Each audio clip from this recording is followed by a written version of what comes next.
Hello, my dear students. Good morning, everyone, and welcome to Kendriya Vidyalaya Sangathan's online classes. Children, today we will be going into the third session of our chapter Evolution, and today's topic will be biological evolution, mechanism of evolution, and Hardy-Weinberg principle. Right? Now, in the beginning of this chapter, we have discussed that the entire chapter has got five sessions.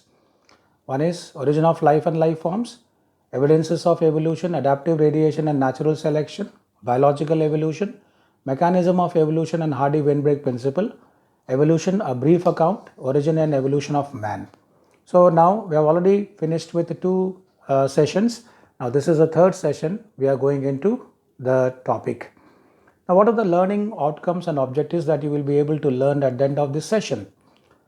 Now, at the end of the session, you will be able to define the key concepts put forward by Darwin regarding to evolution. So, Darwin's point of view regarding evolution, that will be a major concept to understand, right? So, this because today or in the world over, everyone, that is everywhere, we are following this Darwinian theory of evolution today, right? So, therefore, that will be a major part.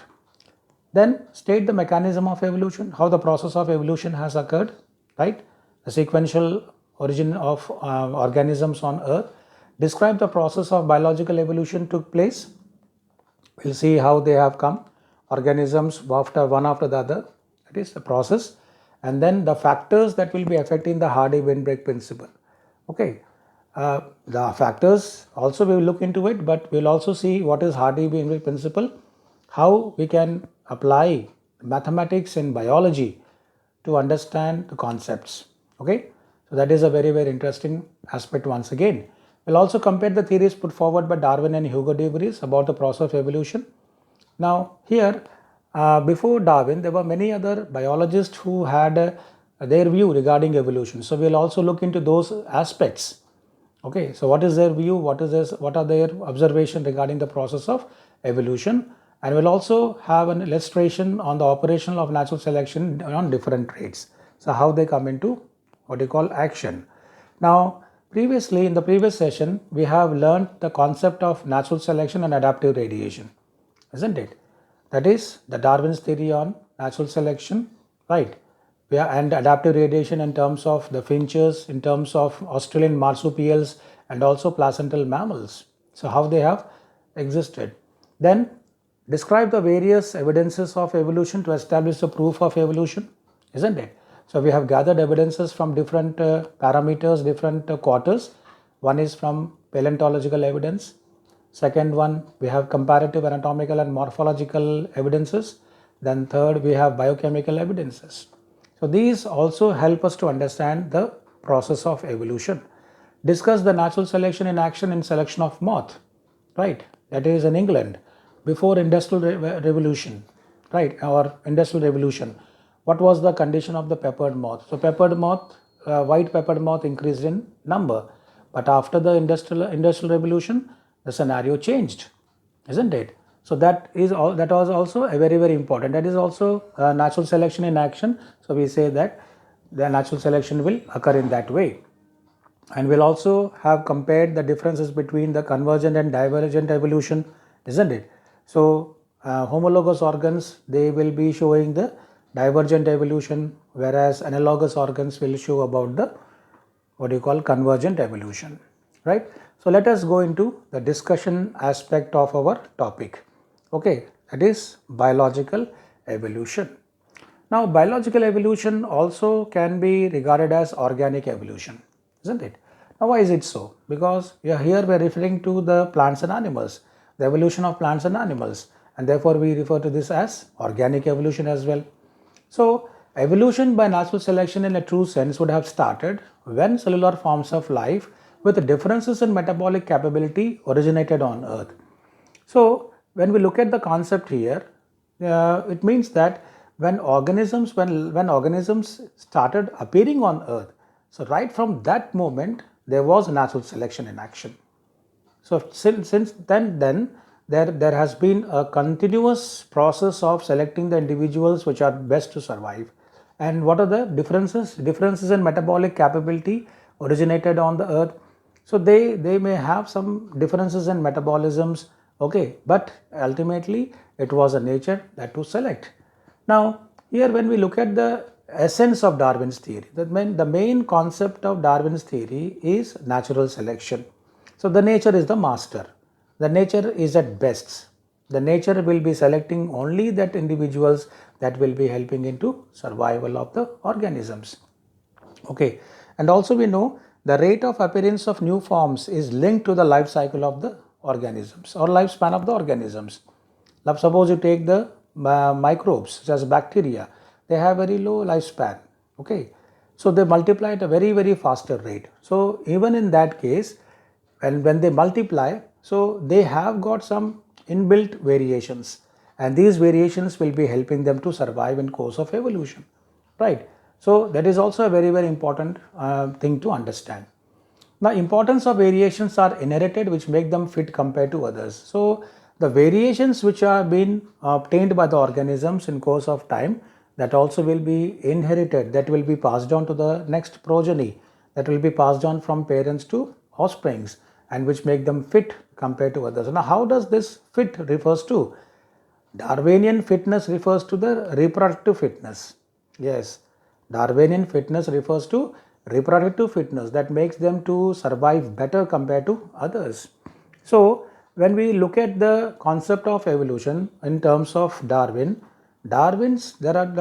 theory of natural selection has two key concepts. The first one is branching descent, another one is natural selection. So branching descent and natural selection are very two key concepts of Darwin, that is Darwin's natural selection. Now let us go into another aspect of one more biologist view regarding evolution, and he is none other than Lamarck, right? So Lamarck's theory of evolution. Now even before Darwin, I told you there were some biologists who had their own point of view regarding evolution.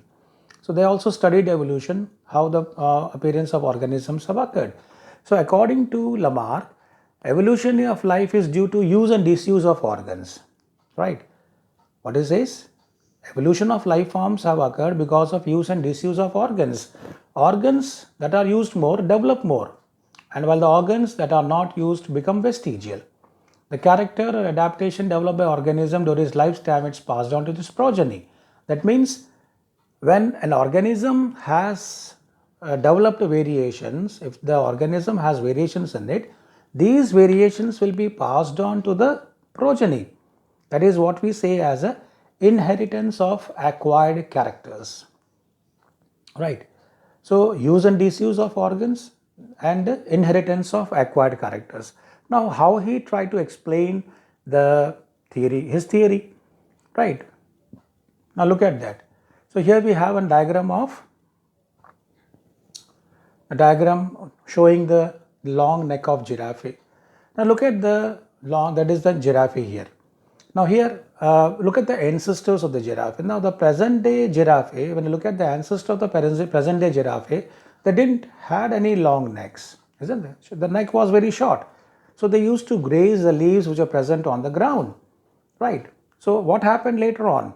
So during its course of evolution, when the leaves on the plant on the ground was exhausted, they started looking to the leaves which are onto the trees.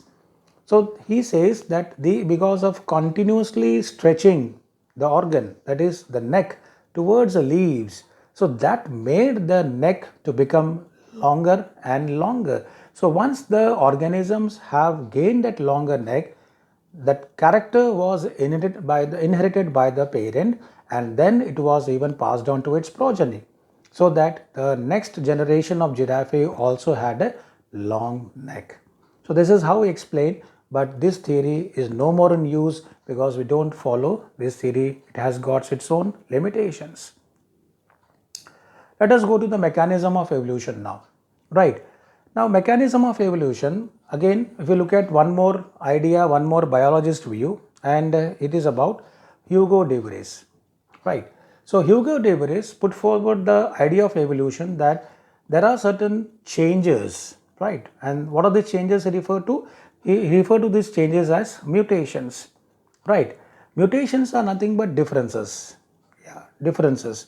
Sudden changes, we can say. Sudden changes. It can occur in genes or they can occur even in the chromosomes. So large differences arising suddenly in population. So according to him, evolution is caused by the what you call sudden large differences in the case of population. Okay, and not minor variations as per what he is according to Darwin. So according to him, mutations is a sudden abrupt changes which is heritable, and mutation cause speciation. So according to him, he says the mutations are responsible for causing the new species to come. Okay, so speciation is the process of forming of new species from the existing one. So according to him, there are certain mutations, there are certain changes, and these changes will be helping to give rise to new species. Okay, so he believed that mutation caused speciation, and he said that a word called saltation, which is called saltation, that is single step large mutations. So single step large mutations are referred to as saltation. So according to him, saltation is a responsibility, or it can say saltation has given rise to new species or speciation. Okay, children. So here we have a different concept of evolution here by Hugo de Vries rather than Charles Darwin, what he said regarding the evolution. So is another view, that is about the changes or sudden changes that occur in the populations. So every time the population arises, there will be some variations. Definitely there will be some variations, and that variations are the one that will be helping the organism to survive. Okay, so how does that variations will come to know? It is how, because it is to understand these variations will be there. In that case, variations were inbuilt and they will be helping the organism. Now here we have some two major differences or differences between the Darwin's theory of evolution and Hugo de Vries' theory of evolution. What is that? According to Darwin, variations are small and directional. Whereas in Hugo de Vries, mutations are random, large and directionless. Okay, so they can occur at any time and they are random. They will be occurring at any time. So evolution, according to Darwin, is gradual. What is this? Gradual. It's a gradual process and occurs over number of generations. But according to Hugo de Vries, it is nothing but saltation responsible for giving rise to new species. Okay, now that is the main difference between the two of the great biologists or evolutionary biologists. Now let us go into another interesting aspect called as a Hardy-Weinberg principle. Okay, now application of mathematics in biology actually helps us to understand the concepts of biology in an easier way, isn't it?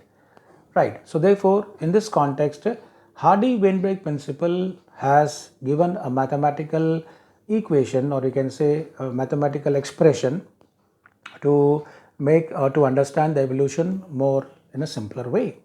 So according to Hardy-Weinberg principle, it states that under conditions of stability, the alleles frequency of a populations are stable and they remain constant. So he said that allele frequencies in populations are stable and remains constant from generation to generation. Allele frequencies in a population remain stable and they will be constant from generation to generation, especially in sexually reproducing organisms. And this he referred to as a genetic equilibrium. Okay, what is this equilibrium? Genetic equilibrium, right? So why he maintained this as why he referred as genetic equilibrium? Because it is talking about the genes, the alleles, that is alleles, the frequencies of alleles. So allele frequencies of population are stable and they remain constant from generation to generation in sexually reproducing organism. Therefore, we say this is genetic equilibrium. Now, suppose if we look at the sum total of all the allelic frequencies, the sum total of all the allelic frequencies will be equal to 1. It will always be equal to 1. Yes. And if you look at the mathematical expression of this Hardy-Weinberg principle, it is written as P plus Q to the whole square, which is Nothing but p square plus 2pq plus q square, which is always equal to 1. Now, if there is any disturbance in the genetic equilibrium, and that will be considered as evolutionary change, and that will cause the evolution. So, disturbances in the genetic equilibrium. Okay, so whenever there is a disturbance in the genetic equilibrium, that will be leading to evolution. Now, let us go into another interesting aspect of factors affecting Hardy-Weinberg principle. So, according to Hardy-Weinberg principle, this is affected by certain factors like gene migration, genetic drift, mutations, recombinations, and of course, natural selection. Now, what is this gene migration? Gene migration refers to, suppose, when a population of individuals, they leave a place and they go into another place, okay, into a new habitat. So what do? They adapt to the genes there, isn't it? And from the place where they have migrated into a new population, there will be loss of genes, and from there, when they have entered into a new habitat, there will be addition of genes. So this is actually, we say that when gene migration occurs a number of times and many times, we say this is gene flow. This is gene flow.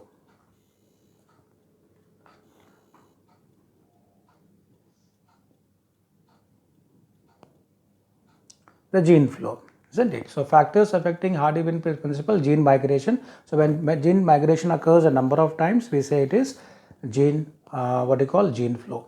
Now what is this genetic drift? Okay, changes that is occurring in frequencies by chance, right? Changes occurring in frequencies by chance is known as genetic drift. So sometimes due to the changes in allelic frequencies in new population, some form a different species, certain changes. Okay, so we cannot predict what are those changes, but some changes will be there in allelic frequency, and that will be in a new population, and that will lead into the formation of a different species. And this is, we say, as a founder's effect. Okay, so this effect is said to be called founder's effect, and the original drifted population is called founder. It's called founder. Okay, now coming to mutations. Mutations are differences or sudden changes. Okay, so advantageous mutations, okay, lead to formation of new phenotypes, isn't it? So when phenotypes, what is it phenotype? It is nothing but the external morphological characters, the features. So actually, so when there is a change in the gene, so definitely the phenotypes will be changed. So advantageous mutations lead to new phenotypes over new generations will make into a new species. And what about recombination? Recombination is one such activity that you have learned in cell division. Okay, so during meiosis, okay, during gametogenesis or during meiosis, there is exchange of genetic materials. No, variations will be there. So because of the exchange of genetic material, okay, recombination will occur, recombination occurs, and because of this recombination, new organisms will take. So new phenotypes will be arising. And of course, the natural selection as put forward by Darwin, what it explains? It explains that only organisms with the fittest, survival of the fittest, only those organisms which had the variations in them, okay, and inbuilt variation, so that they will be helping, and those are the organisms that will be able to survive in course of time. Okay, so how does this effect of natural selection will occur? Let us have a look at this.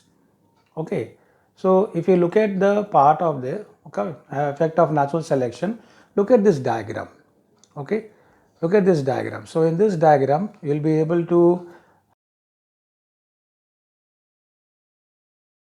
that is how the natural selection, effect of natural selection will take place.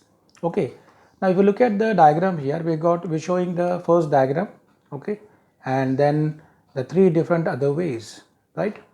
Okay, so you can see the first one, the number of individuals with phenotypes, okay, phenotypes favored by natural selection, and therefore medium sized individuals are favored. Now here we have three important directions. Okay, so what are they? The three things are stabilization, directional change, and disruption.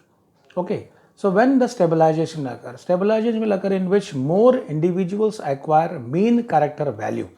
That is, variation is much reduced. When variations are much reduced, then stabilization, okay, will take place. That is, in which more individuals acquire mean character value. Okay, so look at the peak will become more narrower. The peak will become more narrower, it will be becoming more higher and higher. And when you look at the directional change in which individuals acquire value more than the mean character value, okay, so as a result, what will happen to this part? The peak shifts in one direction. No, the peak shifts in one direction. And if you go to the last one, the disruption one, in which individuals acquire peripheral character value at both the ends of the distribution curve. So what will happen to that in that case? So that will be leading to formation of two peaks. Two peaks will be formed. So in this way, if we can understand how the effect of natural selection occurs, so that is a very, very important part to understand, isn't it? So it occurs in every population, in every organism, so that plays a very, very important role to understand. Okay, children. Right. Now, what have we recapitulation? Let us go to recapitulation what we have learned till now. Okay.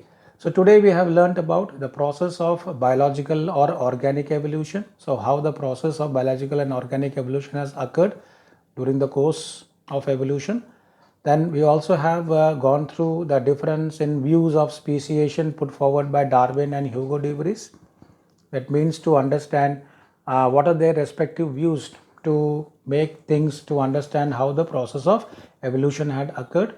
Then we have even looked down into the Hardy-Weinberg principle, Hardy-Weinberg principle and factors affecting the various Hardy-Weinberg principle and the effect of natural selection. So let us see the instant assessment here.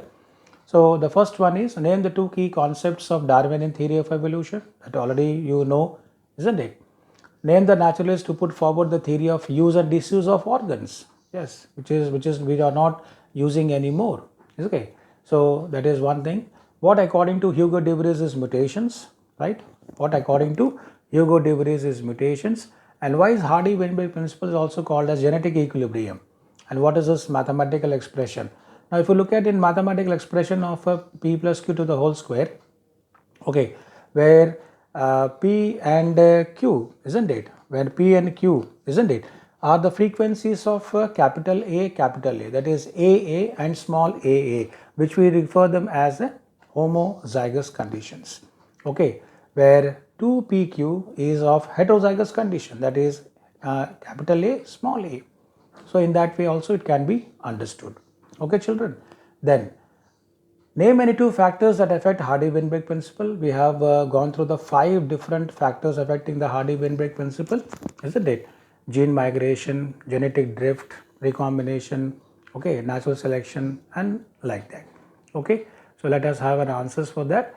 The two key concepts of Darwin theory is branching descent and natural selection. And the scientist who has given the theory of use and disuse is Lamarck. Then what about the Hugo de Vries concept? Large differences in arising suddenly in population. Okay, and as the total genes and alleles in population remains constant, that is what is the genetic equilibrium is. And then gene migration, okay, and genetic drift, recombination, and natural selection are some of the important factors affecting the natural what you call Hardy-Weinberg principle, right? Let us have some questions for home assignments, right? These questions are to be written in your homework notebook, and you have to show these questions to your biology teacher. So he and she will be correcting this. Now, 2 observations concluded by Darwin after his sea voyage. Okay. How does the rate of appearance of new forms related to life cycle or life span of organisms? Mention differences between Darwin's and Hugo de Vries' view on evolution, and explain the factors that affect the Hardy-Weinberg principle. So that is very, very important thing. Okay, children. So you can want to have a further reading on the topic, so you can go through NCERT book and NCERT exemplar and other good reference books. Okay, we also have some website links where you can link to them and study online. We have also one animated video. If you look at that, you can just go through a video and you can watch the video. and this presentation has been completely prepared for academic purposes only, and we have used biology textbook and NCERT exemplars in understanding and for making you to understand. The next topic will be on our evolution, a brief account, the process of evolution, how this has taken place, and then this is presentation, my presentation, and these are the people, the task force behind the presentations. Okay, children, and thank you very much for viewing. This is a ZIET Bhubaneswar presentation. Keep watching for our next session. Thank you very much.